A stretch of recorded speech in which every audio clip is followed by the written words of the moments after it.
पुइलानो जोतो नोनो खुलूम बाइखा। सबसे पहले सबको नमस्ते।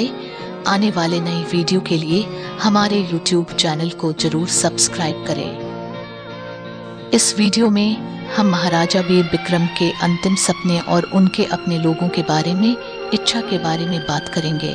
जब महाराजा वीर विक्रम अकेले होते हैं तो वो सोचता है कि वही त्रिपुरा के पहले महाराजा थे, जिन्होंने पहाड़ी टिप्रा के बहुसंख्यक लोगों के भविष्य के बारे में सोचा था।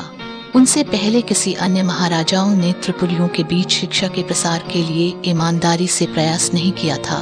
इस तथ्य के बावजूद कि जन शिक्षा समिति कम्युनिस्ट थी, उन्होंने 300 से अधिक स्कूलों को मंजूरी दी। सीधी सादी त्रिपुरी साधारण जीवन जीते हैं। वे हुक की खेती से पेट भरकर चावल खाकर खुश रहते हैं। उनमें से कोई भी शिक्षा के प्रकाश के मूल्य को नहीं समझा, नहीं वे समझना चाहते थे। जब चकला रोशनाबाद की जमींदारी चली गई तो त्रिपुरा की जमींदारी सिर्फ नाम मात्र होगी। कोई भी महाराजा इस तथ्य को नहीं समझते थे और यदि राज्य की आर्थिक समृद्धि नहीं होता तो शिक्षा में बाधा उत्पन्न होती है। जुमिया ने कई तरह से लोगों को समतल खेती में दिलचस्पी लेने के लिए प्रोत्साहित किया है, लेकिन सीधे सादे त्रिपुरियों को महाराजा वीर विक्रम के इंस्ट्रक्शन और एडवाइस को इम्पोर्टेंट का एहसास नहीं था। त्रिपुरा में अब दोनों तरफ से संकट हैं। अगर वे भारत में शामिल हो जाते हैं तो पूर्वी बंगाल में दंगों से तबाह हुए लाखों हेल्पलेस शरणार्थी शरण की उम्मीद में त्रिपुरा आएंगे। अगर कांग्रेस त्रिपुरा को पाकिस्तान में धकेलती है तो त्रिपुरा में मुस्लिम बस्तियां होंगी।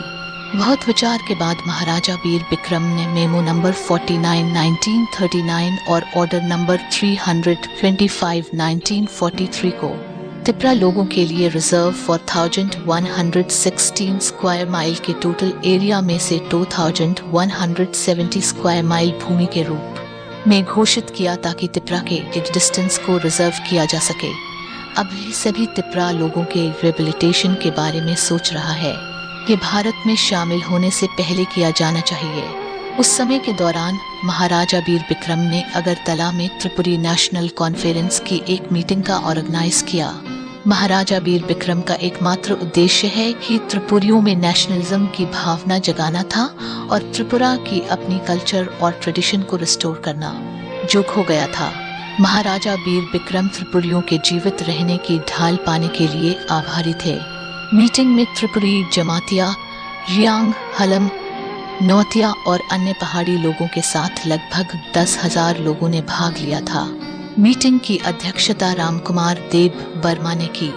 ललित मोहन देव वर्मा और जितेंद्र मोहन देव वर्मा ने उन्हें संबोधित किया और त्रिपुरा की विभिन्न तिप्रा के लाभ के लिए महाराजा वीर विक्रम को एक आवेदन प्रस्तुत किया। महाराजा वीर विक्रम ने इस मीटिंग की याचिकाओं को लागू करने का फैसला। इस कॉन्फ्रेंस की मीटिंग में अप्रैल 1948 में त्रिपुरा संघ नामक एक फेडरेशन का गठन किया गया था। His Highness Maharaja Veer Bikram had left his dream over his own people, but lots of people could not understand the desire, love, emotion and patriotic of Maharaja Veer Bikram towards his people.